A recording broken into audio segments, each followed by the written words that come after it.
friends, and welcome back to my channel. Today we're going to talk about Wayne Goss brushes. More specifically, how to use them. Unfortunately, I don't have all of Wayne's brushes, but I will go over the ones I do own. If you have others that I don't own, maybe we could kind of like finagle that information. This video will break down all Wayne Goss brushes that I own and more importantly, how to use them. If you want to check all that info out, then please keep on watching. My friends, if it's your first time here, thank you so much for tuning in. My name is Alicia and Kinky Sweat stands for my kinky hair and sweat life. I'm a fitness professional who loves all things beauty. If you want to check out my daily movement adventures, you can head over to my Instagram. My class schedule, workshop, pop-up event info can be found on my website. Wayne Goss. We love him. He is an exceptional human being, very inspiring in terms of his makeup skill and namely his brush line. The reason why this video came about was because some of you had expressed your frustrations and that you got Wayne Goss brushes but you don't know how to use them. And I thought,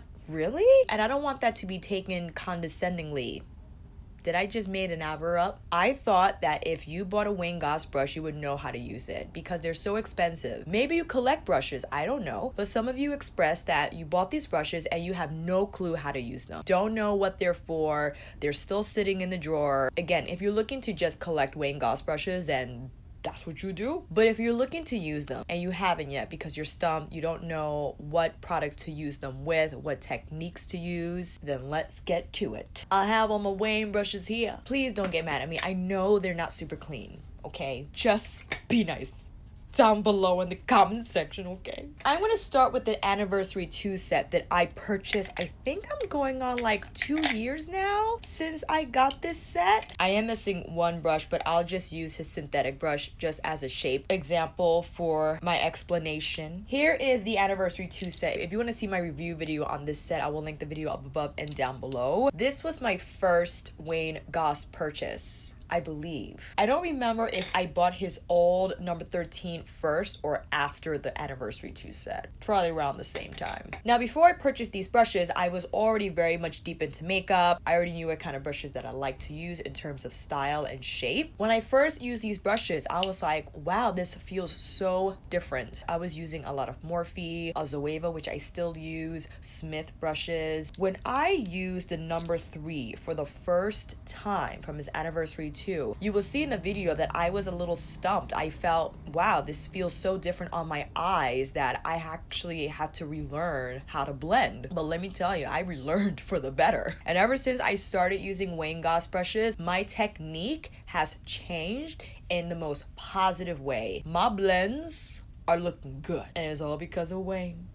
Thank you so much. I'm going to go in the order of how the brushes are presented in the set. This is his number 1. This is his foundation brush. It is slanted and is a mix of synthetic and natural hair fibers. This brush you would use to buff in your foundation, whether it's cream or liquid. I wouldn't use this with a mineral foundation because mineral foundations are powders and powders are best applied with a natural hair brush that is all natural hair. It's stippled in design. It's going to work the product in really beautifully into the skin, and typically synthetic fibers are best used with creams and liquids because they don't have pores like natural hair fibers do, and in that way they're not going to absorb as much product, keep it on your skin, and you'll therefore have the best product distribution using synthetic fibers. This is a mix of the two, so you'll have best of both worlds in terms of that application. I like to apply foundation on the back of my hand first and then press it into my skin in a stippling fashion and work the product into the skin. If you like to use cream contour, this is a great wedge design to just fit right under the cheekbone area and work that product beautifully into the skin so it can stay within that area and won't spread out too far. I would say this is a little big for under the eye, and I would actually prefer to use my fingers,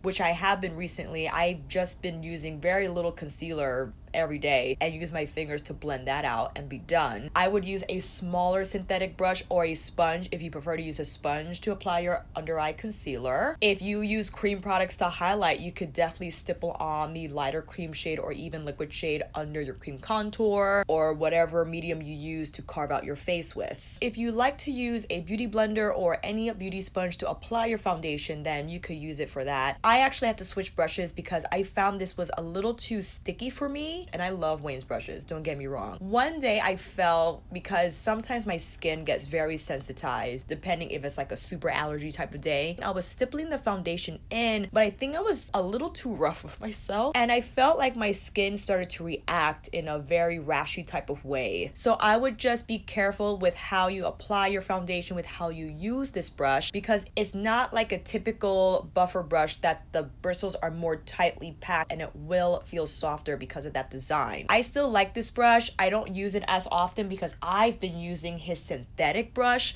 to apply my foundation with. This has been ideal for me. I've been using his 24S for foundation. Now this is all synthetic bristles. It is ideal for applying foundation. It slaps it on so fast, and the bristles are very soft despite them being synthetic. Now these are made in Japan, and the synthetic fibers that are manufactured there are like specially manufactured in this place in Japan that no one else can do because it's not them. It's very detailed in terms of the craftsmanship, and it pretty much speaks volumes in terms of how this brush is designed and how beautifully it performs. So I've been using this for my foundation a lot more than I have been using his #1 foundation brush. It's a matter of preference. Both are great, but I much prefer his 24S for foundation application, which is so dirty. Do not yell at me. Oh my god. Next up, we have his #2 brush from his anniversary set. This is a small tapered brush that's made with Saikoho goat hair. You can use this to apply a light placement of loose powder under the eyes. You can even use this to apply your bronzer with. It's going to be a smaller application than the bigger brush would apply. For instance, if I'm dipping out of brands here, but if you were to use like a bigger brush, this is a Sonia G brush, it's going to place a lot more bronzer down at one time. If you prefer to use this for contour, maybe because of its smaller brush head, it'll have a nice precise application of color right there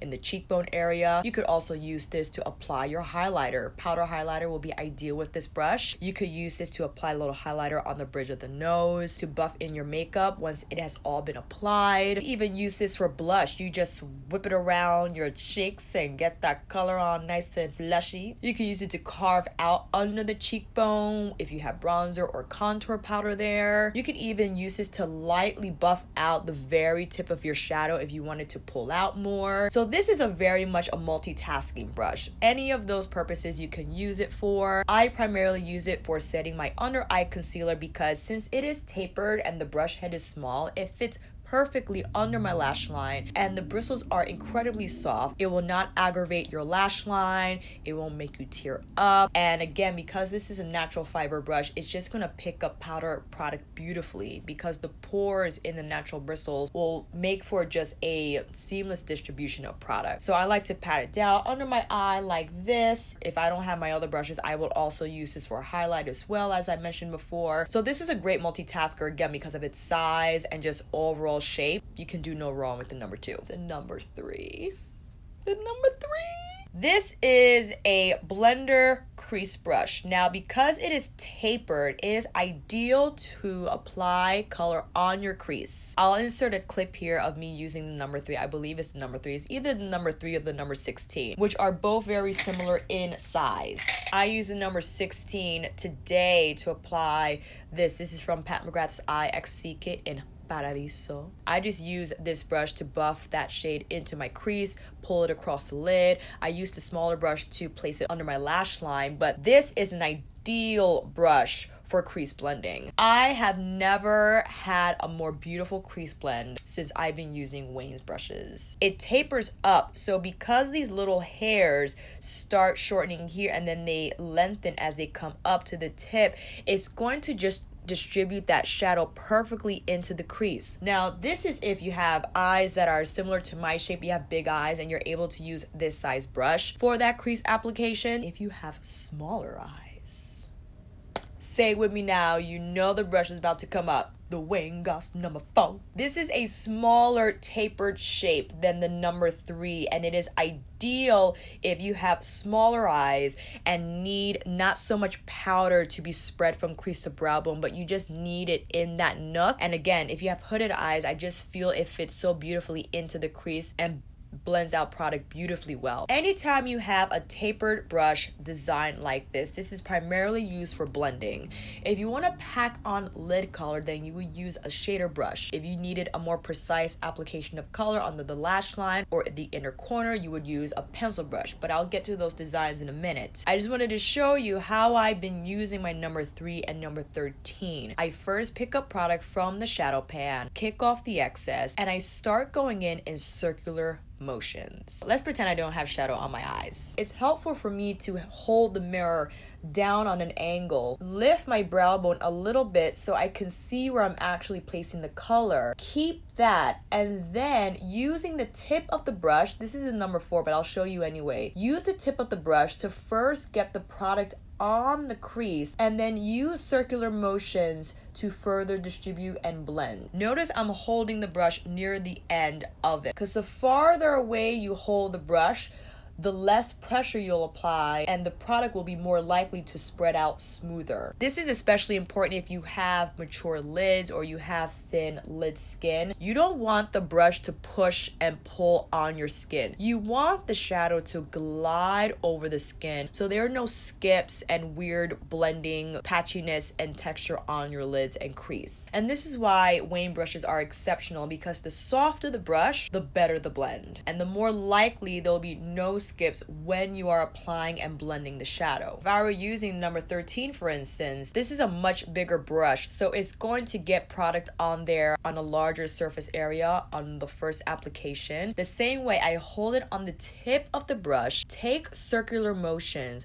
looking down into my mirror, and use the circular motions to pull the shadow out and to buff the shadow into the skin. This is the best way to get the product on smoothly for me. People have a lot of different techniques. First, they might apply the shadow with a smaller shader brush on and near the crease first, and then they take their blender brush. This is what this is for. You take the blender brush and then you start to blend out and buff the product with no additional product on the brush, because the product is already on your skin. If you're using that technique where placing the color down first with a shader brush or some type of shader brush, you use the blender brush, again, tapered and very fluffy, to now distribute and buff out the edges so they look diffused. I like to pull my shadow out, so once you place the majority of the makeup on your crease, you then start to pull it out slightly. You could even use this to apply shadow on your lower lash line, but this is a bigger brush and it will look very diffused under there. So if you're not into that type of smoky lash line look, then definitely use a smaller brush. I have big eyes, so the number 13 or number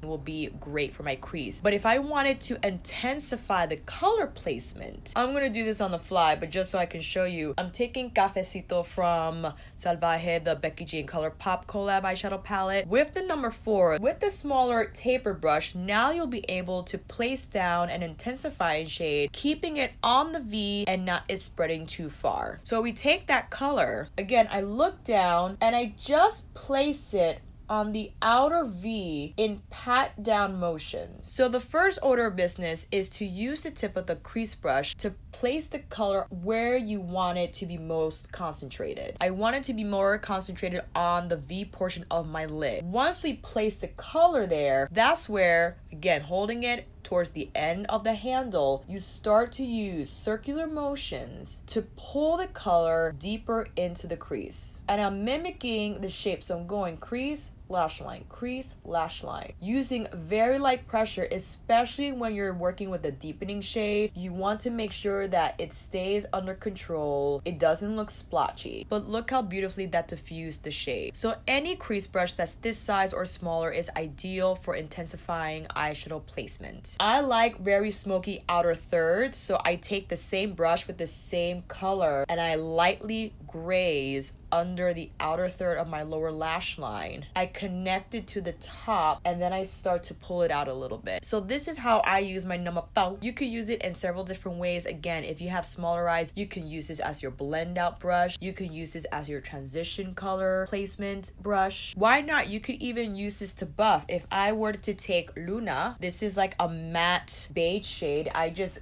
carefully graze with my NUMBA FO and just over the brow bone so it can help diffuse the shadow a little bit better. Same thing we'll do on this side. Same cafecito shade with the NUMBA 4, patting it down first. Again, light pressure, even while placing the shadow down initially. And then again, holding at the tip of the handle, very light circular pressure to distribute the deep brown shade without any skips, and it'll be left looking diffused. I love to use circular motions to apply not only my transition shade but my contrast shades as well. Take it on the lash line. I use a microfiber towel to wipe in between applications, and this is the best way to clean your brushes daily. I also use my Parisian Spirit on a microfiber towel, and I wash my brushes once a month. Deep clean with the Dr. Bronner's unscented baby soap. Using my NUMBA 4 again with the Luna shade just to kind of help buff the shadow. This is a great way to kind of erase any overblending that might have occurred. So there we go. We got a nice, beautiful brown transition shade all over crease, lid, lower lash line, and we have our contrast deep brown shade on the outer V's. I'm so sorry, I don't know where the NUMBA 5 pencil brush is. It's like lost in the sea of brushes that I own. But that is the next brush up, and in its place, I will show you the 27S. This is all synthetic, but if you have the NUMBA 5 from his anniversary too, a pencil brush is usually used for more precise placement of shadow. I usually use my pencil brush to apply my inner corner highlight. If I were to take Afterglow from Pat's Eye Ecstasy kit, then I would use the pencil brush for that perfect placement of highlight on the inner corner. I could also use the pencil brush to place color right under the brow arch, not pulling it down to the tail of the brow, but just placing the majority of the highlight shade under the arch, and then whatever is left, you pull it down to the tail. If you love to apply cream eyeliner, you could also use your pencil brush to buff out the cream liner on your lash line. If you like to apply it on your lower lash line, you could use that pencil brush to buff out color there as well. A lot of people love to put the nose highlight, which I don't, but if you insist, you could use your pencil brush to apply highlight at the tip of the nose and even right on the narrow pathway on the bridge of your nose. This will be great also for your Cupid's bow. It's small enough for that perfect placement of color there. Of course, that was a little too much, but you get what I mean. Placing color under the lash line, I'll take Amnesia from the Eye Ecstasy kit, and if I wanted just another color there, I could use the pencil brush to apply that right under the lash line. The NUMBA 6. The NUMBA 6 is like a hybrid brush. It's tapered, but it's pinched on the side. So you could actually use this not only to apply your transition color into your crease. This will probably be a great brush if you have small hooded eyes because it fits right in that nook, and you'll place color on one side of the brush so get it on the crease and the other side will be clean. You could also use this brush to apply a very light wash of color. Now keep in mind, this is not as tightly packed as a shader brush design is. It's not going to place down as much color on the lid, but if you just want that light wash, maybe you're doing an all matte look like I'm doing, you'll just take the color, in this case we'll take Paradiso again, and just use the one side of the brush to get the color on the lid. And then you can turn it on its side from it being flat, same circular motions to pull it into the crease. I sometimes use this brush for my contrast shade. If I were to go into Cafecito again, I place the color on the tip of the brush, again using circular motion to then pull it into the crease. And because this is flatter than the NUMBA 4, it's gonna be a little more precise in how it places shadow in the crease line. So keep that in mind. This is also ideal if you love a really smoky lash line. If I wanted Amnesia to look really smoky under the lash line, then I'll take the NUMBA 6 with that metallic shade and just pull it right under, but see how it really, from the pencil application to the NUMBA 6, it blew it down and it's very smoky now because the bristles are just more spread out and the brush is just bigger than the pencil design. But this is a great brush if you love smoky lash lines like me. It just gets the color there fast but beautifully diffused at the same time, and Pat's formula is immaculate, so it's just so easy to use, you know what I mean? This now leads me into the NUMBA 7, his small shader brush. This was the special component of the Anniversary 2 because all his other eye sets, so well, his one eye set that he has, they're all crease brushes. And he even said when releasing the Anniversary 2 that he wasn't into shader brushes, but he realized the feedback was there and he decided to have one in this set. Shader brushes, because of the tightly packed design, are best used for bold placement of color on the lid, namely metallic, foil, shimmer shades. You could also use this to blend out your lower lash line, eye pencil, or even the top lash line. I find this is ideal to blend out your top lash line with because for me, I rarely do this, but if I had to, if I just found myself doing so, the flat design just makes it ideal to trace the cream liner across your lash line and keep it within that vicinity without it spreading in weird ways. This is also ideal, like I mentioned before, to place or even blend out cream liner under the lash line, the lower lash line here. If you like bolder placement of inner corner highlight, because this is a bigger brush design than the pencil one, if you were to go in with another light metallic shade, you could use this to not only apply color on the inner corner, but lightly on the very tip of the inner third. So it's going to give you a nice diffusement of color. You'll have the light metallic shade diffuse into the deeper matte or whatever you have on the lid. And this size is particularly amazing for that reason. I know not all eye shapes are the same, but for me, it fits perfectly here right at the nook where the inner corner meets the lid. If you wanted to, let's say, put a little black on the top and lower lash line and you don't feel comfortable using liner, I would take dark matter, for instance, with the same number 7. Look down and just pat it on the outer third of the lash line using short strokes to get the color right here. So we diffused it and we deepened the lash line at the same time. If I wanted more definition on the outer third, I will take the same color, same brush, and because of its flat thin design, I just fit it right under the lower lash line. And see how that smoked it out a little bit without me using a liner, an actual pencil liner. Not only that, you could also use, if you wanted to place it right,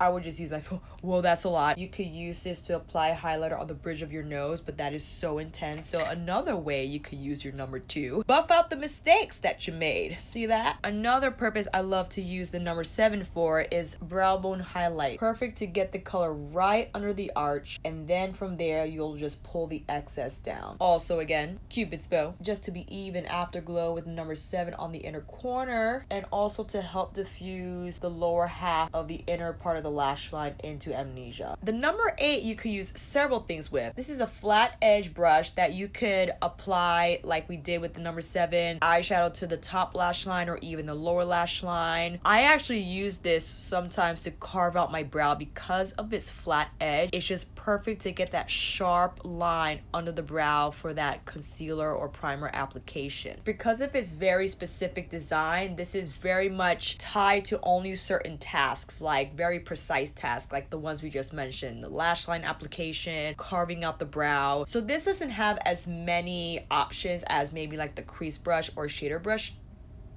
does. Is that good grammar? I don't even know. Let me say that again. So this is more task specific than like the shader or pencil brush, but good nonetheless to have, especially if you love putting a shadow on your lash line. This is the perfect brush to do it with. So I saw that I could do a better blending job. So I take my number 3 with no product on it. Again, you take your microfiber towel and you just lightly brush so you release the pigment from the bristles or the excess pigment, holding it at the end of the handle, using circular motions to buff out the edges so you have a smoother diffused finish. The next brush I want to present to you is his Airbrush. This is blue squirrel hair, and this is another multifunction brush. I've been recently using this to apply powder to the under eye because it is just perfectly shaped, slightly tapered, fits right under the lash line, and it is incredibly soft so that no matter what powder you use, whether it's pressed or loose, your under eyes will just look so diffused and fresh. Not dry,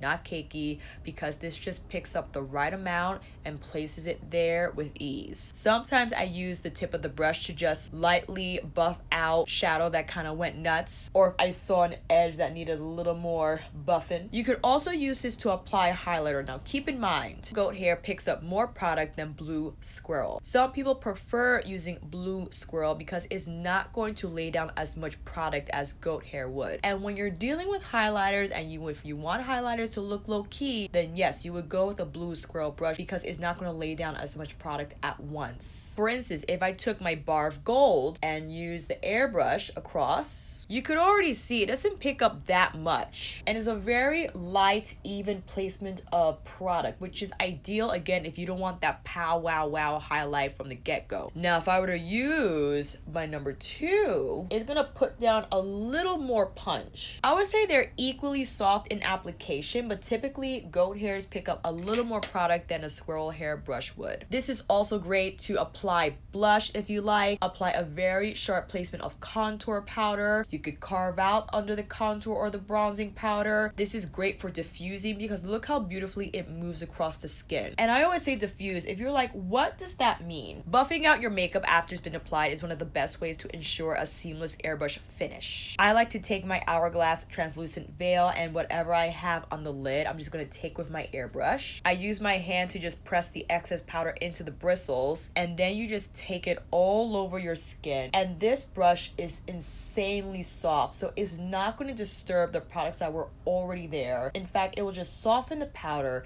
make it look smoother and more airbrushed. And I just love to do this because the brush is just so soft and agile across the skin. Like, you can get to any nook and cranny, across the brow, down the bridge of the nose, around the nostrils, under the chin. It's just such an easy brush to use and maneuver around the skin. So those are the tasks I use the airbrush for. Now the number 13 is no longer available in this hair. I think this is Squirrel.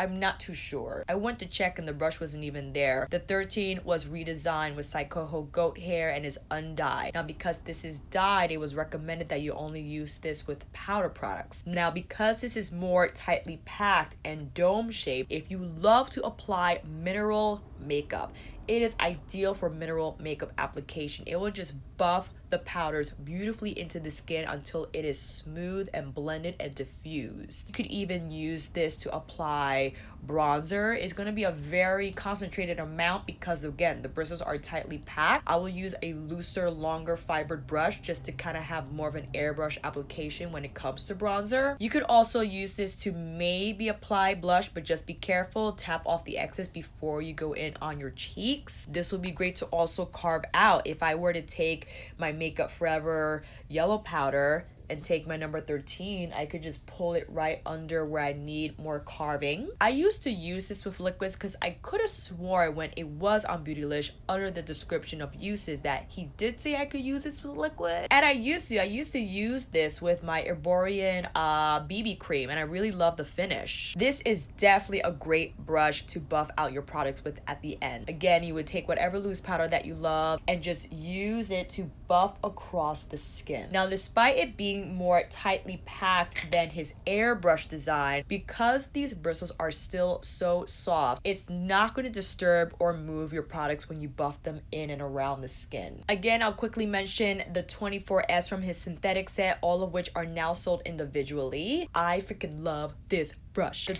main difference between a synthetic brush and a natural hair brush is that natural hairs have pores, so they'll pick up powder product more effectively than a synthetic brush would. But because of that, a synthetic brush is ideal to use cream and liquid products with because the bristles will not absorb them and just keep it on the skin. This is his 25S, the powder brush that will be used to apply any powder product you could possibly imagine that's in your makeup collection. You could use it to apply your bronzer, your highlight even. Because of its shape, you could just apply the highlighter near the tip and just get that right on the cheekbone. You could also use this to set your foundation with, even setting your concealer with, because even though it's bigger than the number 2, it's still tapered and I feel still good for under eye powder application. Because it is synthetic, I take advantage and still use this with my cream products. This is the ColourPop Super Shock Blush in the shade Get Laid. This is like a cream type of mousse, but I feel still cream, so I'll take that and I just work it around the skin, and it just makes for applying cream products beautifully easy. So if you have the synthetic set and you really don't know how to use it with your cream and liquid products, friends. Like, take advantage. I use this with my Natasha Denona Face Bloom set, and it's like the best. Like you saw with the Super Shock blush, just get it on there. Probably sure you can use this with liquid, just get your foundation on there as well. If you like to use a cream contour, I mean, I will probably use this brush because I just feel it's better designed to get it right there. But why not? You can use this to blend out your cream contour shade if you wanted. His 26S brush, this is the synthetic eyeshadow brush set that came in his capsule set. I love this for cream eyeshadow. I don't use cream shadow often because I get into my routine and I forget that I have them, but man, I have like one nude sticks that's like a khaki colored shade. I used this to buff out that cream into my crease and on the lid, and it was like the most perfect thing ever. And it's great to know that I have a tool to use cream shadows with that I don't have to use my natural hair brushes on. Cream powders are great because since it is a cream, it's gonna end up looking more natural since it's just gonna blend to the skin better than a powder would. And it's easy. Like, if you love nude sticks or you just love cream shadow over powder shadow, you could use one shade for your whole eye. And this is ideal because it's lightly tapered pinch. You could use this to apply on the flat side to get the color on your lid. Then you can turn it and then distribute that color into your crease. You could even use this for under the lash line application. It's a little big, but I think you can get away with your inner corner as well. You could also use this under the brow bone. You can also use this for your bridge. I'm gonna skip over quickly. I know we already spoke about the number 3, but you could technically use this for highlighter as well. We are very much still in the age of super duper high glossy highlighter application, but there are some people that just need the highlighter to be nudged right where the bing happens, you know what I mean? And this is a great brush to use as well. So if you find that you have the Anniversary 2 set and you have small eyes and you're like, what am I going to use this brush for? It's dumb. If you wanted to stick with eye use, you could certainly use this to just buff out your shadow, not necessarily apply it, but just buff out the edges that come close to your brow bone. But if you just want a nice precise placement of highlighter, if I were to just take this color and just get it right where it counts, look,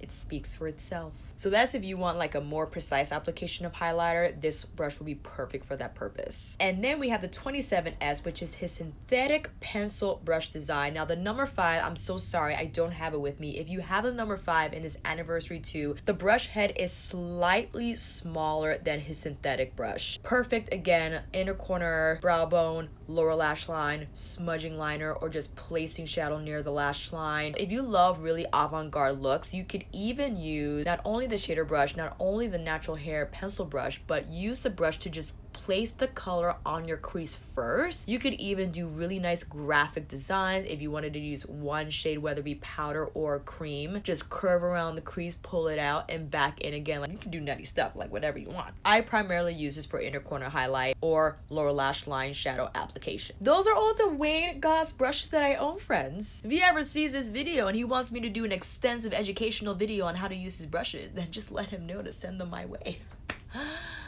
I'm kidding, but I'm not kidding. Now, there's no person better to explain how to use Wayne Goss brushes than Wayne Goss himself. But being in the fitness industry, is funny that you'll have a teacher that it's explaining the same concept, but in a different way than someone else would. And then all of a sudden it clicks for that person. And again, my perspective is different from Wayne's in terms of makeup application and how I use his brushes. If you apply makeup similarly to I do, or you just want to see how I use his brushes, then I hope this video is helpful in that way. Let me know what Wayne Goss brushes you own down below, how you use them, what your favorites are, and which brushes you're thinking about getting. I do have affiliate links of all brushes that I mentioned in this video down below. By no means you're obligated to use them. They are noted by an asterisk.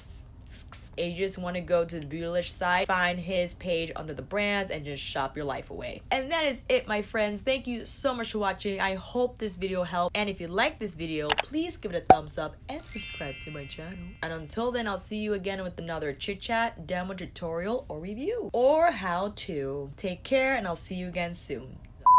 Unfortunately, I do not have all of Wayne's. Unfortunately, I don't have all of Wayne's. My class schedule, workshops. Next up, we have his number 2 from his anniversary 2 set. Make sure you wipe it off first, but buffing in. This is just, hello. I usually use a pencil brush to apply Some people prefer using blue squirrel. By no means you're obligated to use them. They will be noted by an asterisk. They are noted by an asterisk. I can't say that word. Then you just go to the Beautylish.